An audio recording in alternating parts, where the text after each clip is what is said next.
Yeah, it's funny about. Are we live? Oh, what's up, everybody? It's funny about aesthetics.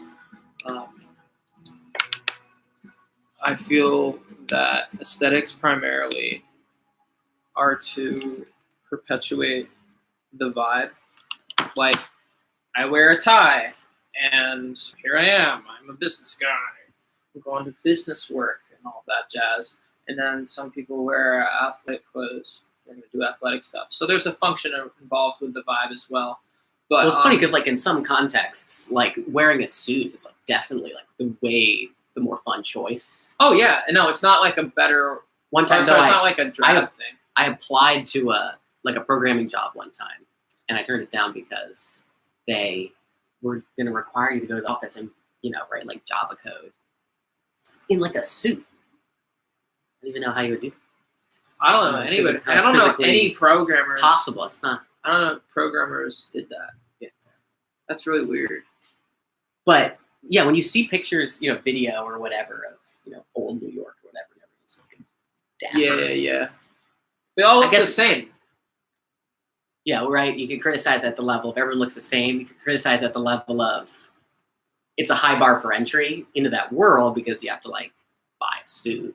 Plus, it's like let's see if you can ingratiate into this culture that we believe is the best. At the same time, I'm not it's like change for you. I think I'm the best. So, like, wear this fucking suit, bitch. Yeah, I got all these other people, including myself, doing it. I think that it's like it's almost impossible to imagine lots of events in human history if the people hadn't been wearing suits. Like, something about wearing that suit, like, made that decision possible. It's like well, it perpetuates the vibe, right? Yeah. Fuck. But perpetuating the vibe could be great. Yeah.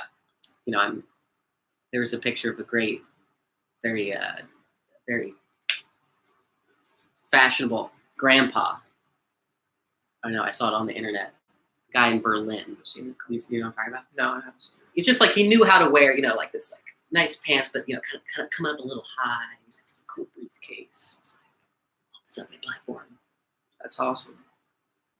He was like 90. There's just, like, people with so much style. It's absolutely ridiculous. Shout out to Mina. Shout out to Mina. She just came to my mind. But I gotta man. I feel like for me, because of my travels, I've seen so many people that have styles in areas that, vastly more style than me in those areas. A lot of them more than I'll ever have. And a lot of those styles I didn't even know were styles until I saw them do it.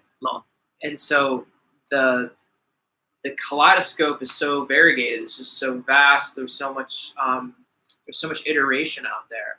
You can really make your mark. It's funny how some things are tolerated and some things are not in terms of what's considered the individual sort of identity contribution, and then what it needs to be sort of adhered to, but from the team side first of, team says we're going to do it this way, and then you have to do that, right? Like, you can wear different types of clothes to work, but I couldn't just wear underwear to make it stupid. But I was listening to Kanye West. Actually, not even recently. It's just I was just thinking about a song that he has. So in a part of Stronger, he says, "There's 1,000 yous, there's only one of me." And I thought, actually, if there were only 1,000 me's, that would that's pretty impressive too. Like, that's actually pretty impressive if there's only 1,000 yous, because, like, most people that are listening to Kanye West, like, to be honest, like, there's a lot more than 1,000 yous. A lot more. Like, just personally, I don't even know how many times I've met people, like, in New Zealand or in Thailand or wherever the fuck, and I'm like, oh, you're like the New Zealand blah, blah, blah, or, oh, you're like the Australian version of this American person I know. And they'll even look the same. It's crazy, man. It's, like, really interesting how the universe actually, like, just pops out. people and phenomena. Well, it's making me wonder if, the suit was ever independently invented. Because, everywhere has their own style of tailoring, kind of like in a similar way. Yeah. And I wonder if you could trace it all back to, the original, like the cravat or whatever.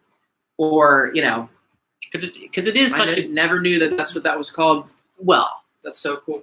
Kind of tie-like garment. Okay.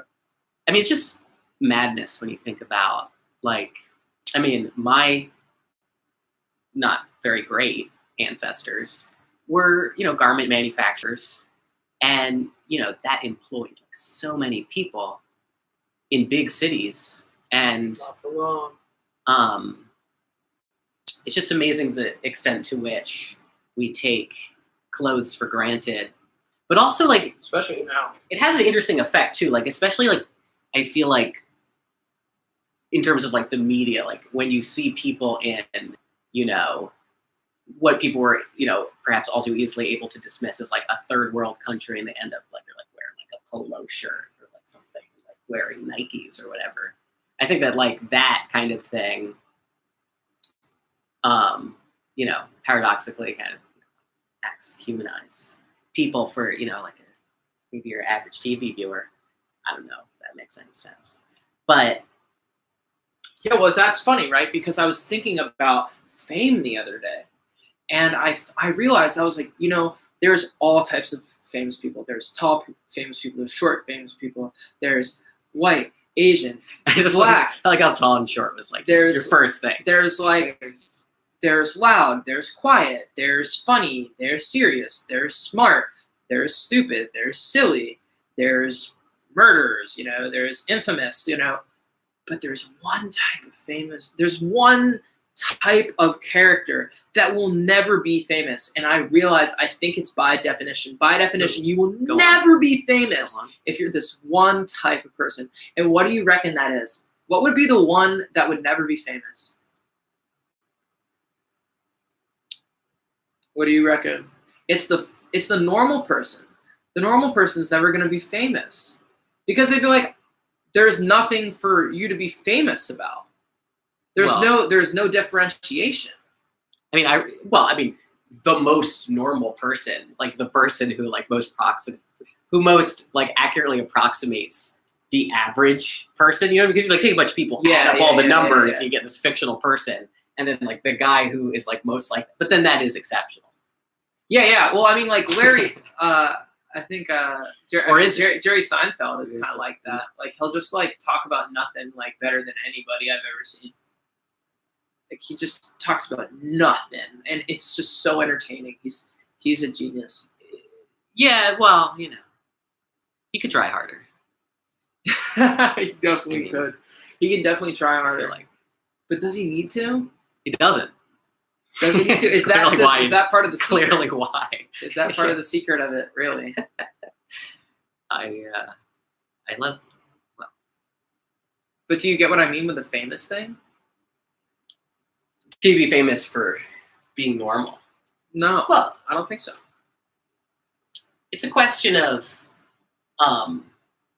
what fame is. Is fame, an accurate representation of you being talented in a given area, or is fame a lottery in the sense of you just, there's a self kind of contained world of clicks and likes, and the popular gets more popular, and the zeitgeist just randomly decides, today, here we are. You, random Joe, are going to be the person who's never talking about really know in a way. But then a lot of famous people and people that do certain shit would probably be like, oh no, I know. And that's a lot of those people are actually who's happening to, is they've realized that they are whatever they are. There's a lot of power behind that. But a lot of famous people don't necessarily know who they are. That's definitely for sure. But there's definitely a disproportionate amount of people that feel that they have their act together that actually do. Because I think it's actually pretty hard to think you don't have your act together. I think you do have your act together if you don't. Like you'll if you really ask yourself, you'll be like, oh right, I'm kind of kidding myself, you know? It's like, okay, I could do it till this, and then like I just lose it, you know? Sure. Well, yeah, I mean, it's important to have a little modesty. I mean, I think there's like a lot of different ways of looking at fame. You know, it's like there's the kind of, you know, like I want to contrast two situations, like, you know what I mean?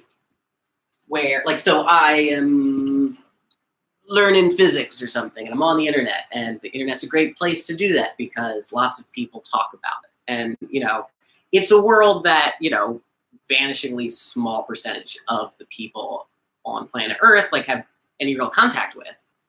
But, you know, as you try to read everything, you know, you end up being like, wow, like, you know, this person's pretty good, like this person's pretty bad, like this makes sense, this doesn't make sense.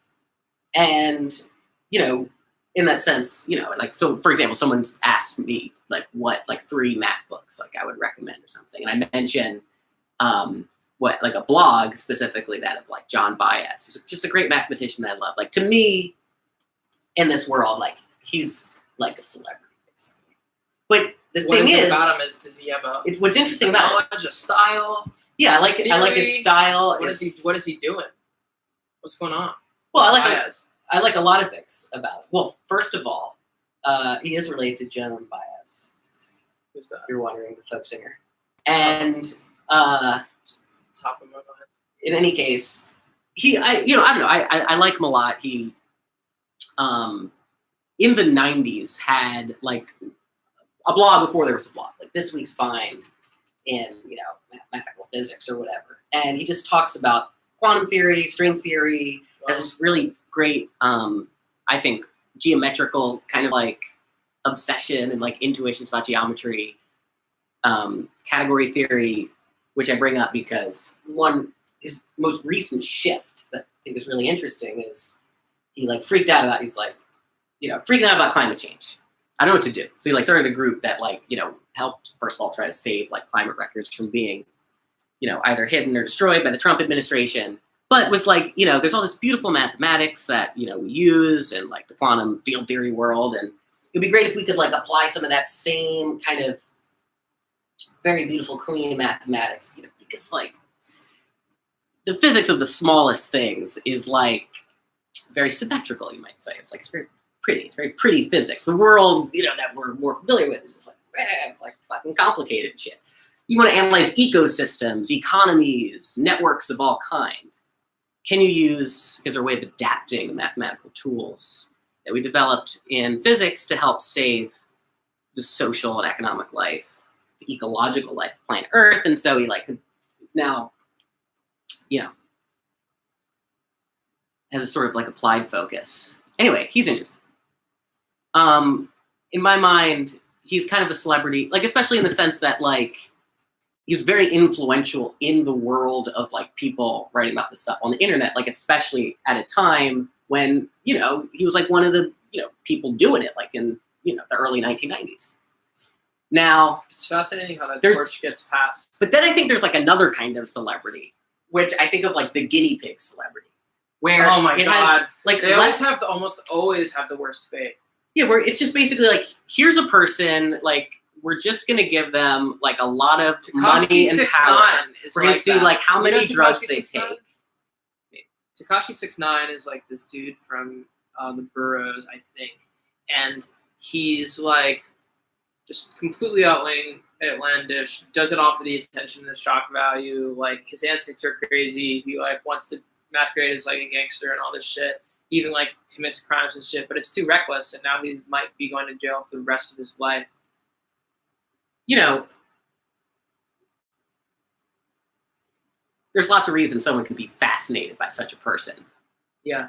But he was kind of like guinea pig because he's like, oh, okay, I'll like pimp myself in a way for your entertainment because it's all shock value. Yeah. And then the culture is like, okay, well, like, actually a lot of people like really don't respect this guy. Mhm. Because at the end of the day, he's actually willing to pimp himself out for it. But they watch it because they're like, okay, I think this is what I care about to some extent, enough that I'm actually gonna still like feed you my attention. Well, I think there's a curiosity whether someone can get away with it, which is to say, I mean, He I kind certainly of meant is it, not. like, I was thinking about it in terms of like almost like a natural, byproduct of just the fact that like under a capitalist system, the rate of like technological development and social change and just life change is so rapid that it's like, how do we know what's safe? No one knows what's safe. So what we do is That's we like definitely true. create these people called like celebrities and just like give them all the like latest technology and the latest drugs and the latest this and that and see how like young they die. And then it allows like the masses to like make, more rational decisions about what decisions they should make in their lives, It's not really about safety at the end of the day, though. Like, you're gonna die. Like, there is a point where safety is extremely overrated, and you also have to think about and then you just have to think about certain types of like safety. Like, you could say like, okay, safety for my body so that I like can feed myself or something like that. But you can also say like safety for your like dreams, because like the dream is transcendent, and like without the desire to do anything, like who gives a fuck about my body, because it has no value. So like I've got to fucking I'm gonna die, so I have to go for my dreams. So there's a certain place where like safety is completely irrelevant to some extent. And then you'd say, okay, well, like, are you willing to die for your dreams? We were gonna die anyway, so it wouldn't maybe like the best aspiration would actually be to die for your dreams. Choose the moment of I mean, I think that basically I mean, it's what you got to do. But do it. It's just the question of do it. You know what I'm talking about. The extent to which every human being's feeling that, and like that exact impulse is being channeled and like manipulated. Right. Yeah. So that's kind of like a celebrity, right? It's like okay, these are the convergence points of what seems peculiar and interesting to us. Mm-hmm. Like, there's something about this I want to know. All this Michael Jackson stuff has been coming up recently. Yeah, I noticed. And it's like, now even his sister is like, he was doing it. It's like, wow. So the writing's on the wall there. Well, with him, I feel like it's just an all-around sad story. Absolutely. Just the long arc of it. Man, I mean, what does it mean to be so talented, You're just... Like, talent is the ability to affect people, actually. Because you could be doing anything and be talented. The only common denominator is the amount of effect that you have on things around you. So, you could, you see people that are really talented, they just use it for fucking terrible things. It doesn't have to be positive. Like, talent doesn't have to be positive. And, dude, at the end of his life, to go to bed, he was getting shots of anesthetic to put him to sleep because he couldn't sleep. Every night. It's unimaginable. So he was it was just like so unnatural. Like, his life was getting so unnatural. Yeah. But he couldn't literally sleep. Once you lose the ability to, that in a previous podcast I mentioned that guy Lauren Isley.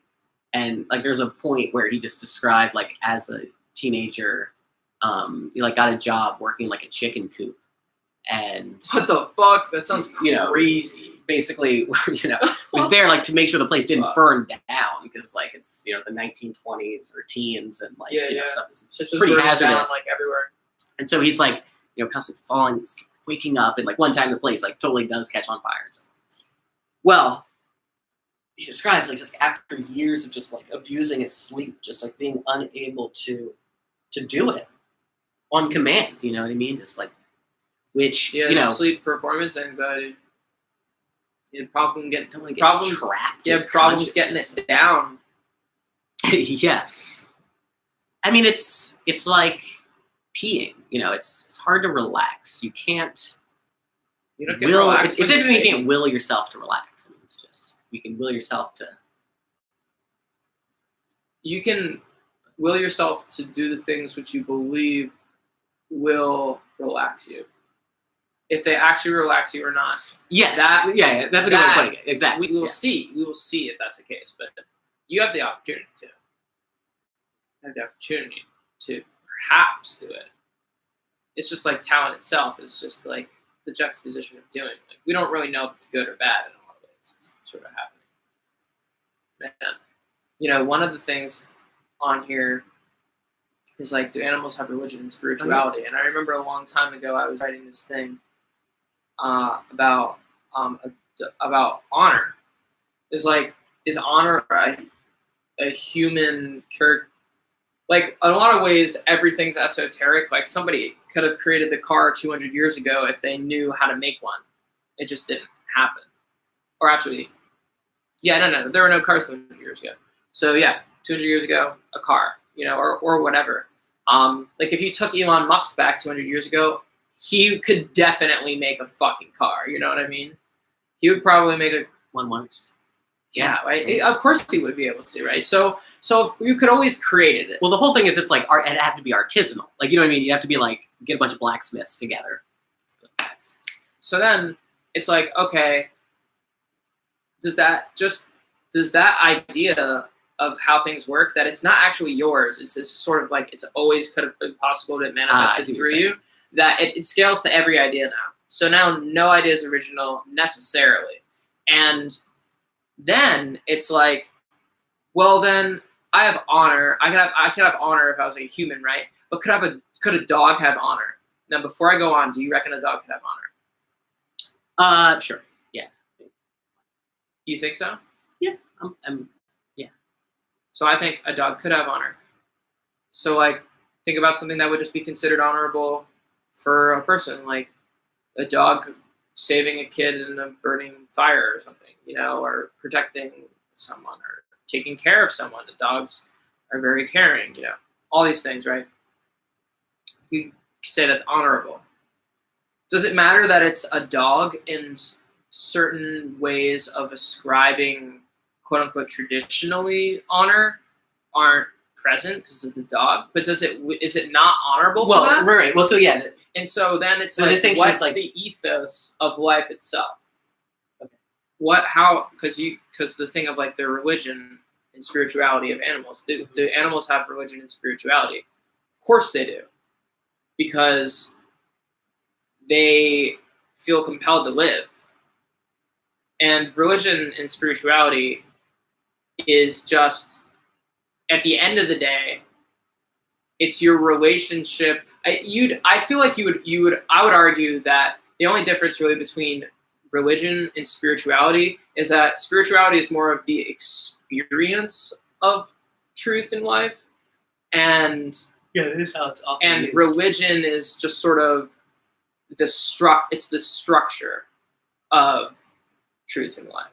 Well, yeah, and that almost maps onto what you're, you know, the question of like, does the dog have to be like sort of feeling the sense of honor that a human would recognize internally? Yeah. Or, no, you know, if not. just someone ascribes like, that's honorable because, you know, I can see whether or not there's a feeling, you know, honorable means like this act meets, you know, these criteria or something, this definition.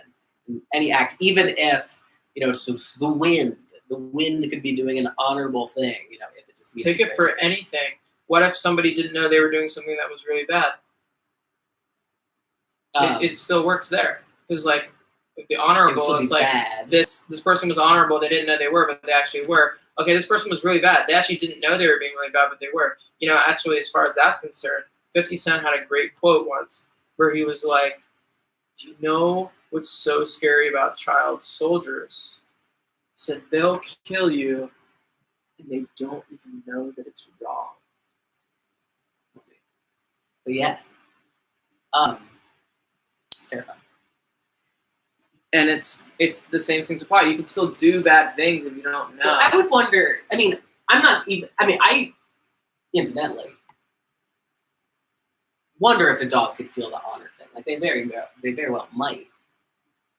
I mean, what originally sparked this conversation was, a kind of like a classic, conversation about eating animals or whatever. Oh, really? I had with my mom. And, I like eating animals. Yeah, I just want to try to do it the right way. I don't currently do it the right way. The question is, like,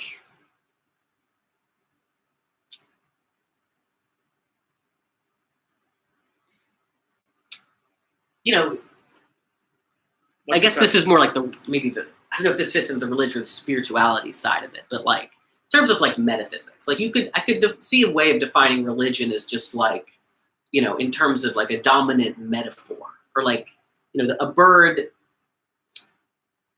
their brain's like some like neural network, and they're coming up with all these abstractions about, themselves and the things around them and how the world fits together. But then, they can also presumably consider like the world as a whole and start like trying to Like, why describe wouldn't some they properties be able to consider it that? and get like a whole, narrative going for themselves. Yeah. 'Cause the trap that I didn't want to fall into is like, because one could say, look, animals are kind of innocent. Like they might be smart in various ways, but in some ways they're like a child. Aren't like they we don't innocent? know there they are. Well, in the sense that like we're standing there, like watching them, and we're like, we know they're gonna get slaughtered for our pleasure, and like they don't know. Yeah, but and what like about there's a your kind of life? thing. You don't know your ultimate juxtaposition to reality either. It's So true. other beings, but I'm in like, control of the cow in that moment. Where no, you might not even be. You don't even know that. Well, in the sense that like what about an animal? Like I was just on a cattle farm. What and about I was, what about an animal that's in a closed thing and they put food into the environment and then it hunts it and kills it, and it's like little acreage or whatever of land. They restock it with shit. And they're like, nice, I'm like finding these fucking fish and killing it. Like, that's not the truth. Like, you are actually getting fed. You are getting these supplied by other beings that are consciously doing this. That's what's actually happening, right? Right. In that circumstance. Anyway. Now, So, because of our metacognition, we think, traditionally speaking, that we are the masters of our own destinies in a lot of ways. And so we would be like, if I go to the store right now, it's because I want to do it.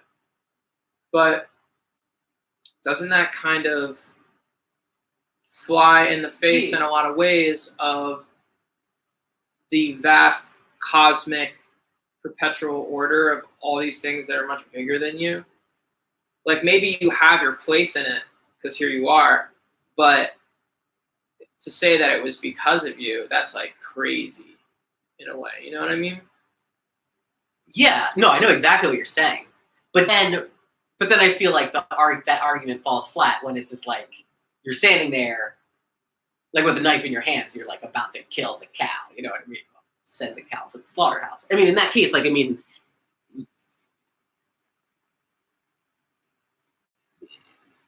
like the fact that you have to make you're going to make a decision. Knowing that fact doesn't help you make the decision. No. You know what I mean? It's like you could just be like, well, I was actually, determined to do it this way, or determined to do it that way. Maybe it does. Just the same. Well, I think that determinism, we've said this before, so we don't need to harp on it, but I think determinism exists, but it only exists in hindsight. I would have never done anything except what I'm doing right now, but I still have to make the decision in the moment, so I have free will in the moment. So determinism exists, but only from a past perspective. I like that. I like the subtlety of that view. Yeah, I can see that. I really think that that's how it is metaphysically. Or else, why would I exist? Yeah, I mean, it's like, well, there has to be something behind the fixity of the past. Because I know that I'm God, in a way. God. So why the fuck would I do this if there wasn't something to be learned? It's true. Although, that's in a way anthropomorphizing, because it's like maybe not even learned, just experience. Doing meeting, Just experience. being. I mean, yeah, that's true. I don't need to I'm not- necessarily learn. I'm not saying that's a wrong way of looking at the world, because the world has to be looked at in all ways. Yeah, But it's like- I have to be careful about the anthropomorphization of it. Well, because it just, it's like when you start thinking about, like, well, what does the bird think? Or, like, what does the hamster think? Like, they're probably going to be thinking, like, well, like, no one would have created the world, like, unless, like, they wanted to put hamster wheels in it, like, obviously. Or whatever. Right. Well, I mean, hey, people are stuck in hamster wheels, too. But so, okay, like, the original context of the animals have religion thing was, like, I got in this argument where it was sort of like, you could be like, don't eat animals because, like, it's just unfair. Like, you're in a position of power. They can't do anything about it. Like, it's weird, and you don't have to. And, like, whatever. But aren't the plants counter in the same argument? Predicament? Yeah, you might wonder. I take very good care of my plants, which I have many. But at least I think I do. I guess we'll see.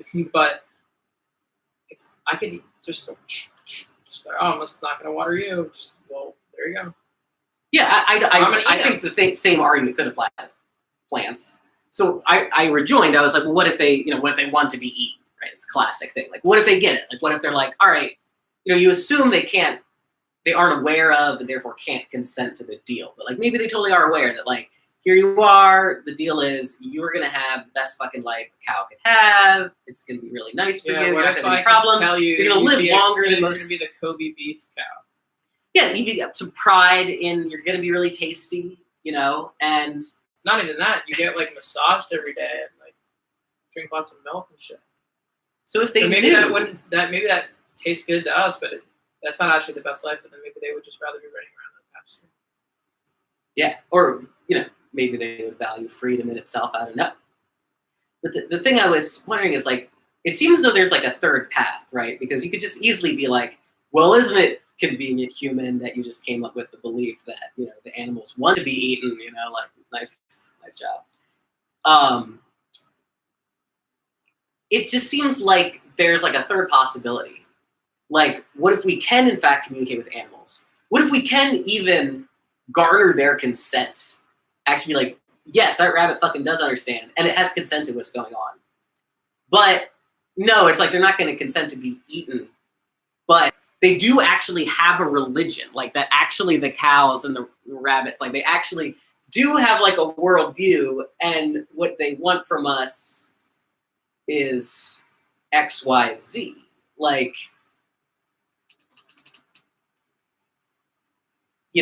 and maybe they could be down with being eaten sometimes in some circumstances, but, like, not because, like, a human would say, because, oh, we're going to eat the animal and then it's going to make us strong and we're going to, like, take care of the rabbits and perpetuate the cycle. The rabbits, like, want to be eaten for some completely alien reason. Like, they have, like, this cosmology where... Well, think about it. If you're a rabbit, like, what would rabbit heaven be? Maybe rabbit heaven, maybe to imagine what a rabbit is, they're always thinking about predators. Like, maybe they can't even think of a reality where predators don't exist if they're there. That's kind of, like, one of the things really about animals in general, is that they don't seem to have very high metacognition, in the sense that they can't imagine circumstances very much so other than the circumstance that's currently occurring. Now, of course they can, because if they're, like, getting food for their babies or whatever, but that's usually as far as it goes. I just think that that's probably not wrong, but I feel like I feel like they could be doing way more than we give them credit. No, they definitely do. It's like that they just there's such a communication barrier. They just taught bees to add. If you couldn't read, they just taught bees to add. Yes. It's impressive. It's pretty fucking cool for humans to add. Yeah. True. Would what was I gonna say? Well, how do they teach the bees to add? I mean, like, I don't know. It's somehow they're dancing. The fucking Finnish government collapsed? The Finnish government collapsed? Yeah, like all the members of cabinet quit. Wow. at once, like at the same time. Why today? No, a couple days ago. No, I didn't hear about this. That's hilarious. This is a blow for your I haven't socialist cause. It's actually ridiculous. I haven't read up on it, but I have no idea why it's happened. But basically, well, actually, I do know why it's happened, but I don't know why they would choose this to be this best option. I just can't fathom like when you'd want this would be the best scenario. But basically, they were trying to get this healthcare reform passed, and then it didn't get passed, and so all of the members of the cabinet that were currently in place in Finland all quit at the same time. And it's like that just doesn't seem like the best thing to do for a lot of reasons. Like first of all, like does that happen a lot in like Finnish politics? You're not taking a lot of responsibility.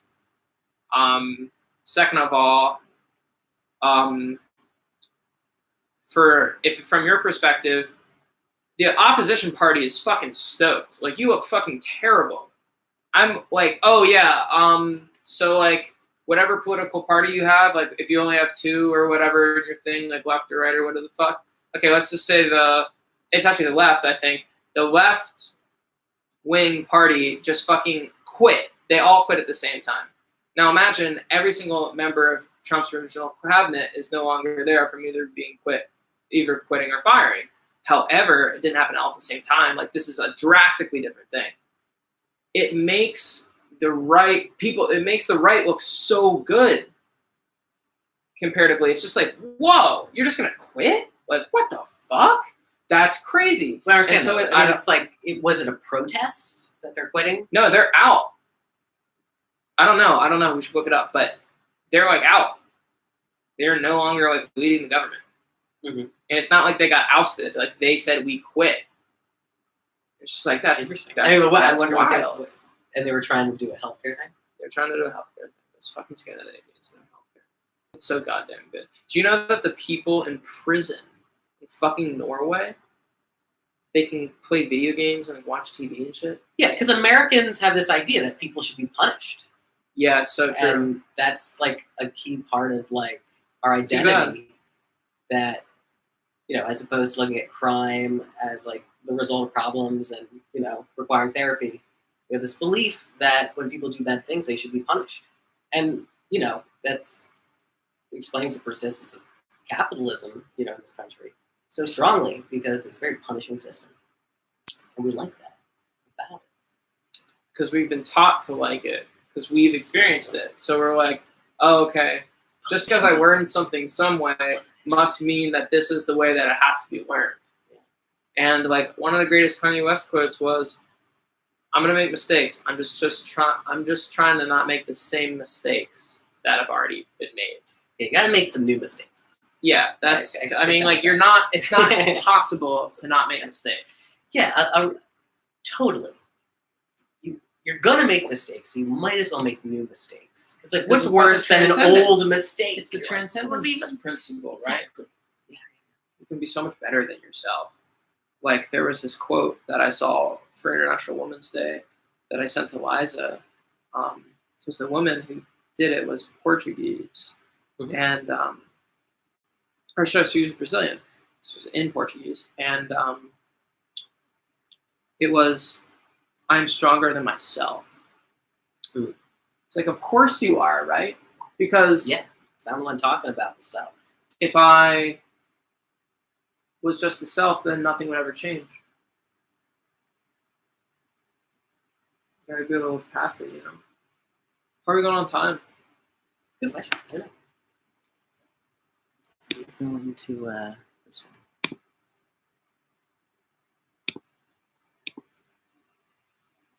one. An hour and 40 minutes? No, just 40 minutes. Oh, okay. Cool.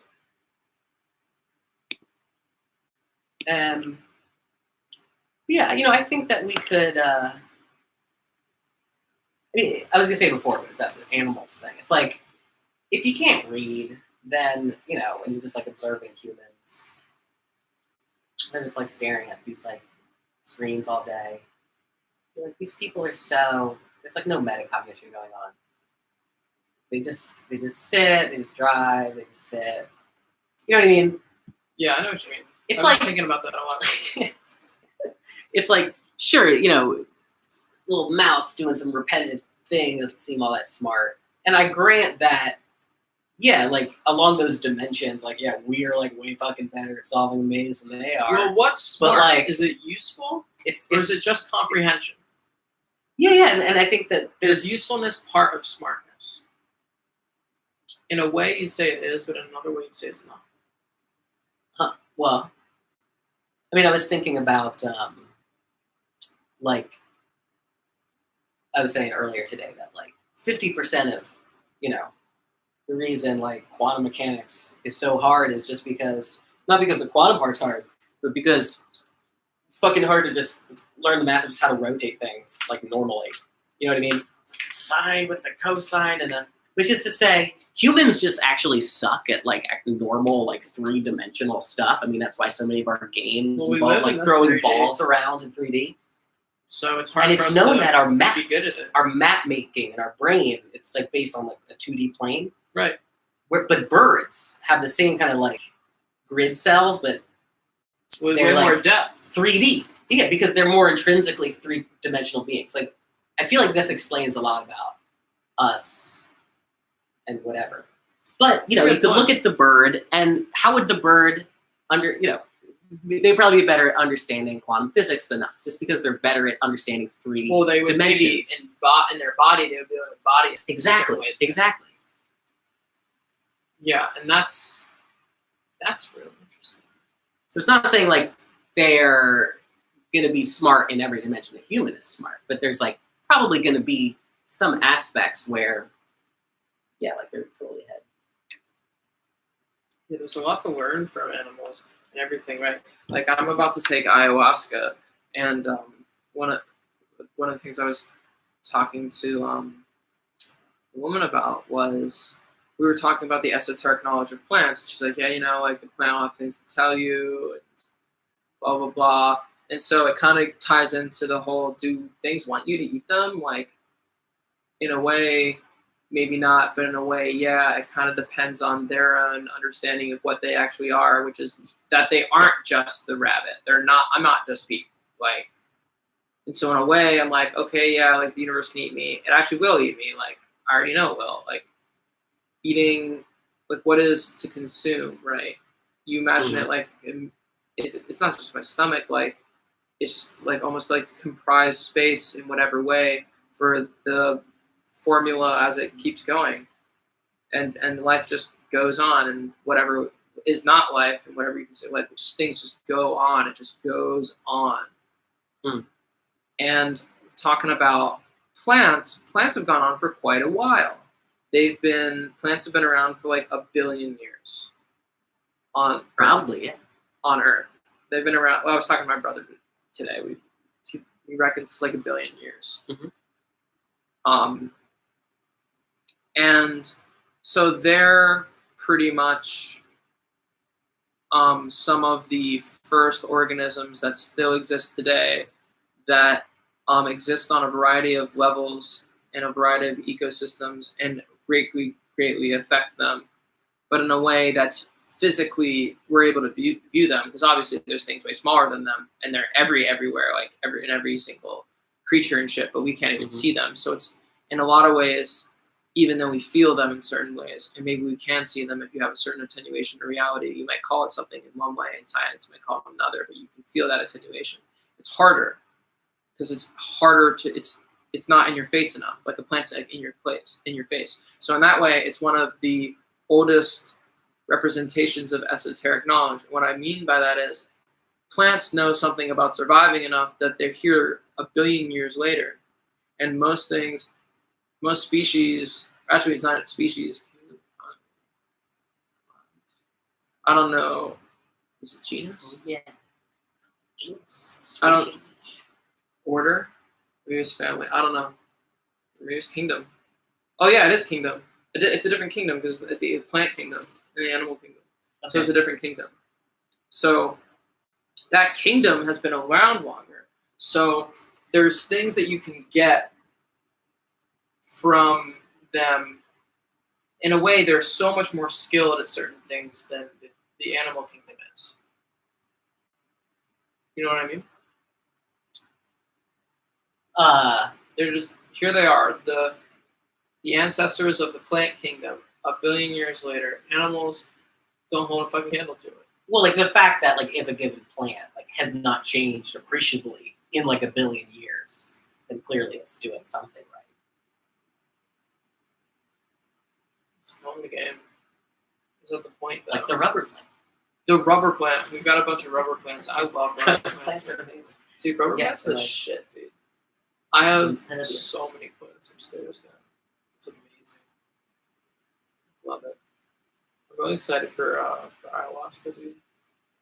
Like, I've become way more intelligent from psychedelics. I mean, my life trajectory has completely changed from taking psychedelics. Now, it's very difficult to do them correctly, especially if you're highly sensitive. And in some ways you might not think you are, in some ways you might think you are, and you could be right or wrong about that. Yeah, I could never do psychedelics because it's too intense. But yeah, like it's hard to manage, like especially when you do it correctly, especially if you're a deep thinker. Like, oh my god, like life is whatever you are, you know, so it's however deep you're able to be. You know, it's funny actually. No, I didn't say that, but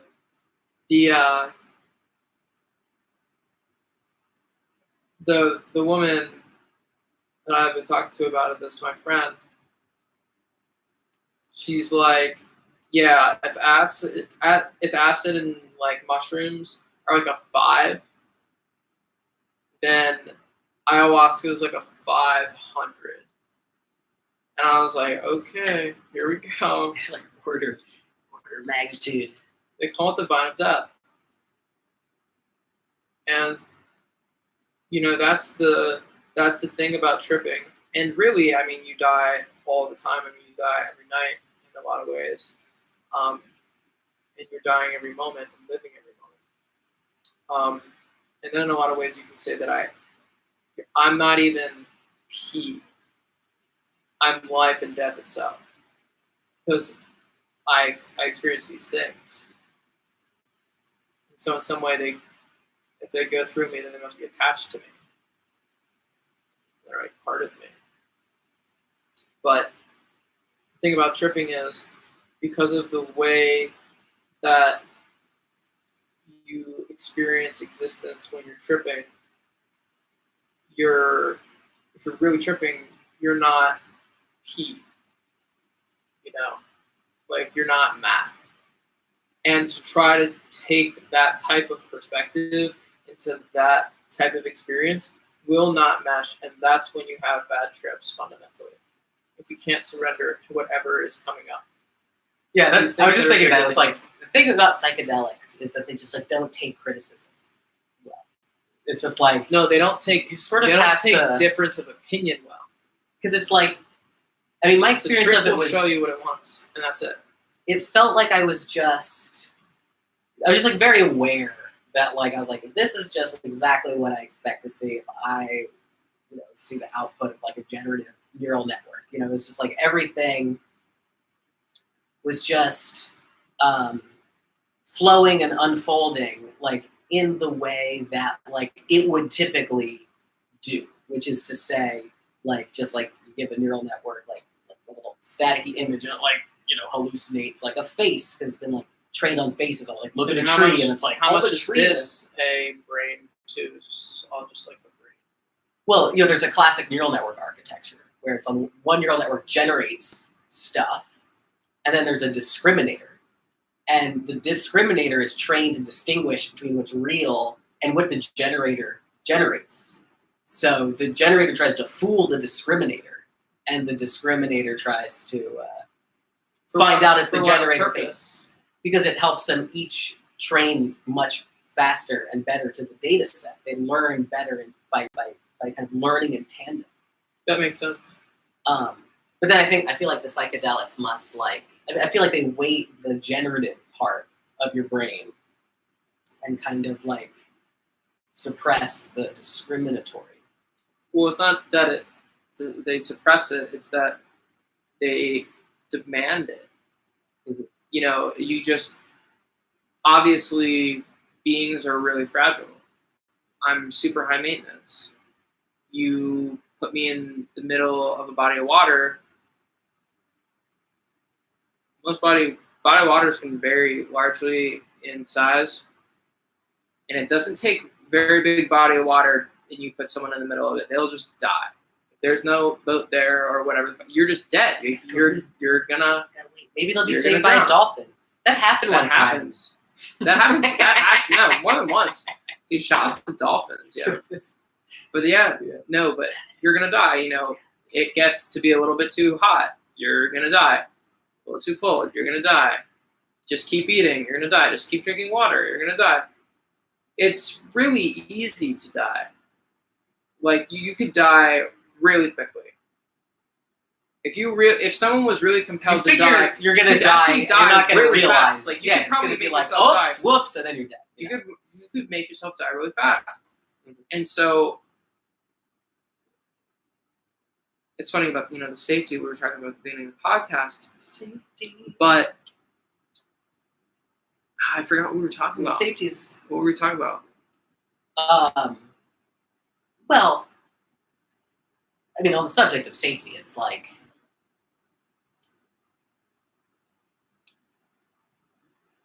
I guess I would describe it as like safety is the best, worst problem you can have. Or is it the worst, best problem?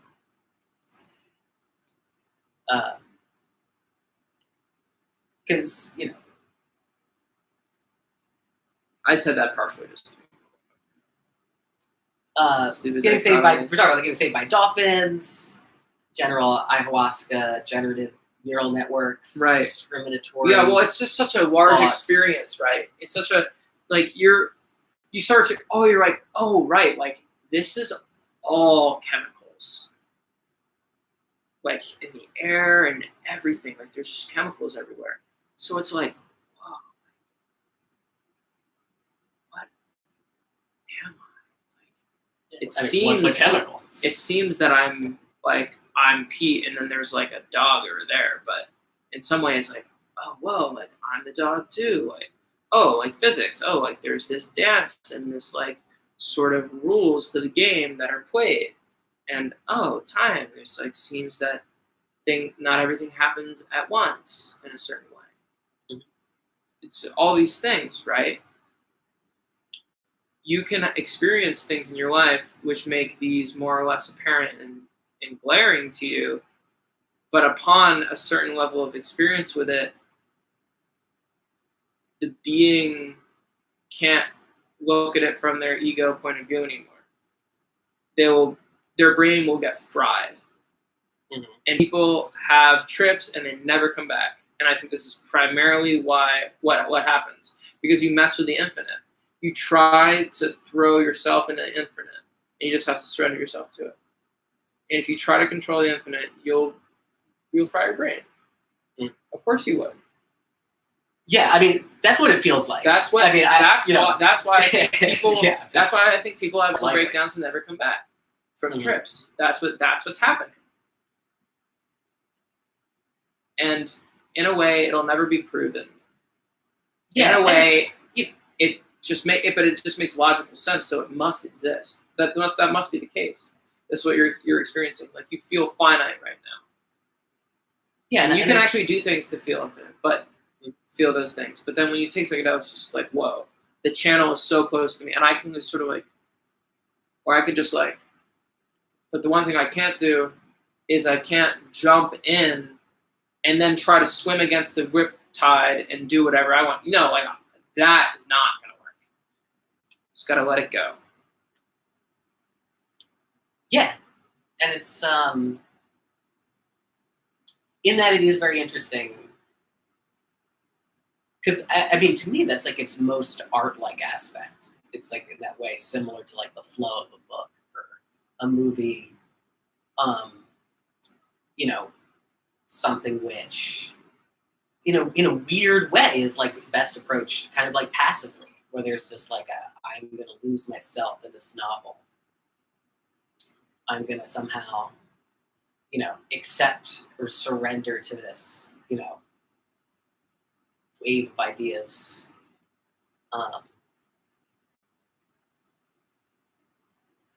Metaphysical surrender.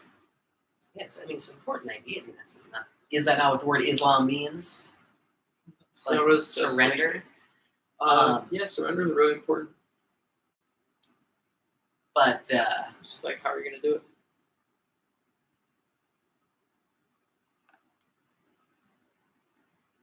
I'm going to cap it there.